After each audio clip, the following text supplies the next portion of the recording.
જય શ્રી કૃષ્ણ મિત્રો, bank Nifty પ્રિડિક્શનમાં આપ સર્વેનું હાર્દિક સ્વાગત છે. મિત્રો, બેંક નિફ્ટી માટેનું આજનું આપણું શું ડિસ્કશન હતું અને માર્કેટે આજે કેવી રીતે કામ કર્યું, સૌથી પહેલાં આપણે એ સમજી લઈએ. મિત્રો, બેંક નિફ્ટીમાં આપણું ડિસ્કશન હતું કે જો માર્કેટ 53,740, આપણે અહીંયા એક લેવલ માર્ક કરી રાખ્યું હતું 53,740. 53,740ની નીચે આપણે એક પીની પોઝિશન માટેનું ડિસ્કશન હતું. નીચેની સાઈડના આપણે બે ટાર્ગેટ્સ રાખ્યા હતા. જો તમે કાલનો વિડીયો ના જોયો તો ચોક્કસથી જોજો. નીચેનો આપણા ટાર્ગેટ હતા 53,350 અને સેકન્ડ ટાર્ગેટ હતું આપણું 53,100. આ બે ટાર્ગેટ્સ આપણે રાખ્યા. તો તમે જોશો મિત્રો, માર્કેટ આજે સરસ મજાના આપણા ટાર્ગેટ્સ, બંને ટાર્ગેટ્સ આપણે લગભગ તમે જોશો પહેલી જ 15 થી 45 મિનિટમાં, ફર્સ્ટ 45 મિનિટ્સમાં જ આ ત્રણ કેન્ડલ જ આપણા ટાર્ગેટ્સ અહીંયા આપી દીધા. આ કેન્ડલનો લો છે લગભગ 53,107ની આજુબાજુનો લો છે. તો માર્કેટે બહુ સરસ રીતે આજે આપણી એનાલિસિસ પ્રમાણે કામ કર્યું. આજે આપણા બંને ટાર્ગેટ 53,350 અહીંયાથી અને 53,100 આ બંને ટાર્ગેટ્સ અચીવ થઈ ગયા. તો ઓવરઓલ આજે તમે સારો એવો પ્રોફિટ અર્ન કર્યો છે એવી આશા રાખું છું. મિત્રો, આવતીકાલ માટે બેંક નિફ્ટીમાં આપણે શું સ્ટ્રેટેજી હોઈ શકે અને આપણે બેંક નિફ્ટીમાં કેવી રીતે કામ કરી શકીએ આપણે એ સમજી લઈએ. મિત્રો, એ પહેલાં બેંક નિફ્ટીનો હું તમને વન ડેનો ચાર્ટ દેખાડવા માંગીશ કે વન ડેના ચાર્ટ ઉપર બેંક નિફ્ટી કેવી રીતે દેખાઈ રહ્યો છે ચાર્ટ, અને બેંક નિફ્ટીના ચાર્ટમાં આપણે શું એનાલિસિસ કરી શકીએ છીએ વન ડેના બેસિસ ઉપર આપણે એ સમજી લઈએ. તો વન ડેના ચાર્ટ ઉપર તમે જોશો અહીંયા માર્કેટે જબરજસ્ત અહીંયા રેઝિસ્ટન્સ ખાધો છે ઓલ ટાઈમ હાઈથી. આ તમે જોશો આ માર્કેટે ઓલ ટાઈમ હાઈ લગાવ્યો તો લગભગ ગુરુવારે.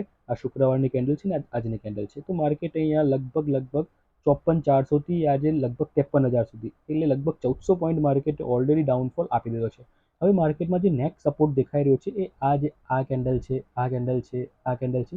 આ ત્રણ કેન્ડલ્સનો લગભગ જે પોઈન્ટ આવે છે, કે એવરેજ પોઈન્ટ આવે છે. તો આ એક સપોર્ટ અહીંયા માર્કેટમાં દેખાઈ રહ્યો છે. આ જે સપોર્ટ આવે છે 52,800થી માંડીને 52,750ની જે રેન્જ આવે છે, આ એક સપોર્ટ રેન્જ આવે છે બેંક નિફ્ટીમાં. જો માર્કેટમાં આ રેન્જ તૂટશે 52,750ની નીચે માર્કેટ નીકળશે તો સીધો સપોર્ટ પછી આ કેન્ડલનો સપોર્ટ આવે છે અને આ જે પોઈન્ટ આવે છે એ 52,340નો.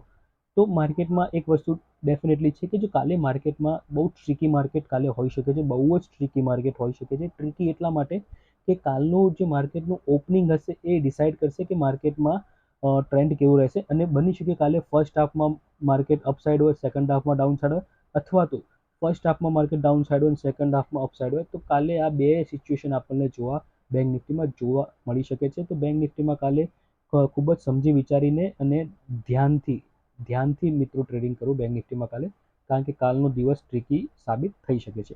હવે ટ્રિકી સાબિત કેમ થઈ શકે છે તો એની તમને અહીંયા એક થોડુંક હાઇલાઇટ કરી દઉં કે માની લો કે આજનું જે માર્કેટે ક્લોઝિંગ આપ્યું છે લગભગ 52,978, એટલે આપણે 53,000 પકડીને ચાલીએ.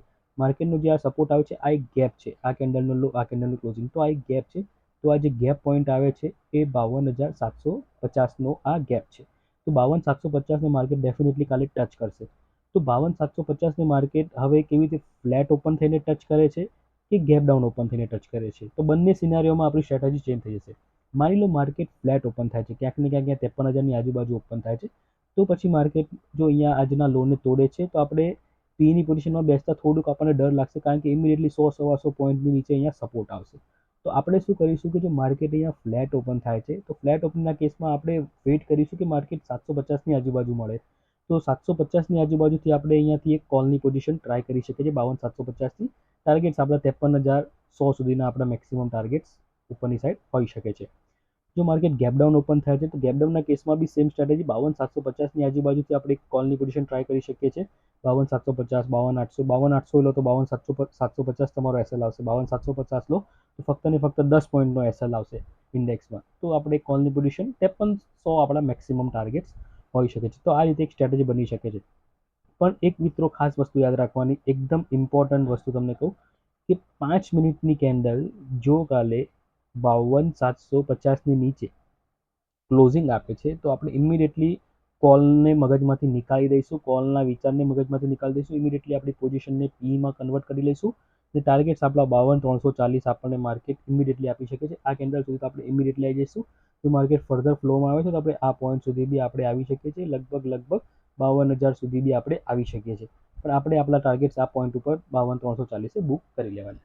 તો આ એક વન ડેના ચાર્ટ ઉપર તમને એનાલિસિસ આપી દીધું. આપણે એક વખત 15 મિનિટના ચાર્ટ ઉપર જઈને સમજી લઈએ કે 15 મિનિટના ચાર્ટ ઉપર આપણી સ્ટ્રેટેજી ડિસ્કસ કરી લઈએ. તો 15 મિનિટના ચાર્ટ ઉપર મિત્રો મેં તમને કહ્યું કે સૌથી બેસ્ટ વસ્તુ કાલે આપણા માટે બેસ્ટ શું રહે સિચ્યુએશન કે માર્કેટ ગેપ અપ ઓપન થઈ જાય તો આપણા માટે મસ્ત સ્ટ્રેટેજી થઈ જશે. ગેપ અપ એટલા માટે, ગેપ અપ ક્યાંક ને ક્યાંક જો એક આપણે આ બે લાઈન ડ્રો કરી રાખવાની છે. એક તો આ કેન્ડલનો હાઈ તો આ જે પોઈન્ટ આવે છે એ 53,350નો, અને આ જે પોઈન્ટ આવે છે 53,100નો. આ બે લાઈન ડ્રો કરી રાખવાની છે.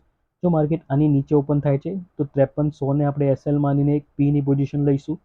જો માર્કેટ અહીંયા ઓપન થાય છે 53,350ને આપણે એસએલ માનીને એક પીની પોઝિશન લઈશું. કાલે આપણે પીની પોઝિશન લેવાની છે. જો અહીંયા ફ્લેટ ઓપન થાય છે, ગેપ અપ ઓપન થાય છે, પણ માર્કેટ જો અહીંયા ગેપ ડાઉન ઓપન થાય છે અને ગેપ ડાઉન ઓપનિંગ 52,750 કે 52,800ની રેન્જમાં ઓપન થાય છે, તો આપણે અહીંયા રિવર્સ ટ્રેડ કોલના વિશે વિચારવાનું છે, અને ટાર્ગેટ્સ આપણા 53,100નો આપણો ફર્સ્ટ ટાર્ગેટ અહીંયા રાખવાનો છે. તો કાલનો દિવસ મિત્રો ખૂબ જ ટ્રિકી છે, તો સમજી વિચારીને ટ્રેડ કરજો. આશા રાખું છું મિત્રો આજનું એનાલિસિસ તમને ગમશે. વિડીયો ગમે તો ચોક્કસ તેને લાઇક કરજો, ચેનલને સબસ્ક્રાઇબ કરજો.